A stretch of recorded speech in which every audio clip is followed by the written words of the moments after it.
Hi viewers, praise Lord. Welcome to Ivan cuties Christmas ஸ்பெஷலில் இன்றைக்கி Bethlehem. ஆமாங்க, பெத்லஹேம்ங்கிற ஊரை குறித்து தான் நம்ம பார்க்க போகிறோம். ஆண்டவராக இயேசு கிறிஸ்து பிறந்த ஒரு சின்ன அழகான ஊர் தான் இந்த பெத்லஹேம். இந்த பெத்லஹேமை குறித்து இங்கே தான் பிறப்பார்னு சொல்லிட்டு மீகா அப்படிங்கிற ஒரு தீர்க்கதரிசி பார்த்திங்கன்னா 600 ஆண்டுகளுக்கு முன்பதாகவே தீர்க்க தரிசனமாக சொன்ன ஊர் இது. இந்த பெத்லஹேம்ங்கிற வார்த்தைக்கு அர்த்தம் இருக்குது. எபிரேய மொழியில் பெத்லஹேம் அப்படின்னா ஹவுஸ் ஆஃப் பிரெட், அப்பத்தின் வீடுன்னு அர்த்தம். ஏன் அந்த பேர் வந்துச்சுன்னு கேட்டிங்கன்னா, அந்த காலத்தில் உயர்தரமான கோதுமை விளைந்த இடம்.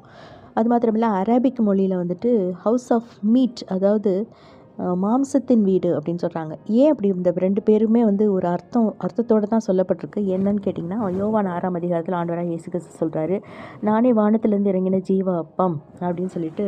அது மாத்திரம் இல்லை, நான் உலகத்தின் ஜீவனுக்காக நான் கொடுக்குற மாம்சமே அந்த அப்பம் அப்படின்னு சொல்கிறாரு. அதனால் அந்த 2 அர்த்தக்குமே அர்த்தம் அந்த இடத்துல ப்ரூவ் ஆயிடுது.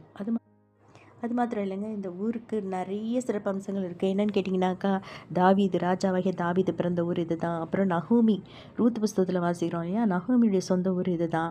அப்புறம் ரேச்சல், அதாவது ராகேலினுடைய கல்லர் அந்த ஊரில் தான் இருக்குது.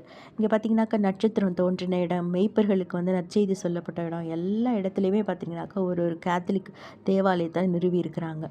எல்லா இடத்துலையும் விக்கிரகங்களால் நிறைஞ்சிருக்கு. இயேசு கிறிஸ்து பிறந்த இடத்துல கூட விக்கிரகங்களால் நிறைஞ்சு ஒரு தேவாலயம், ஒரு கேத்தலிக் தேவாலயம் இருக்கிறத பார்க்க முடியுது. இந்த சின்ன ஊரில் இன்றைக்கி பார்த்திங்கன்னா, பாலஸ்தீனுடைய கண்ட்ரோலில் இருக்கிறதுனால இங்கே அதிகமான கிறிஸ்தவர்கள் இல்லை. எல்லாருமே இமிக்ரெண்ட்ஸாக அநேக நாடுகளுக்கு சிதறி போயிட்டாங்க.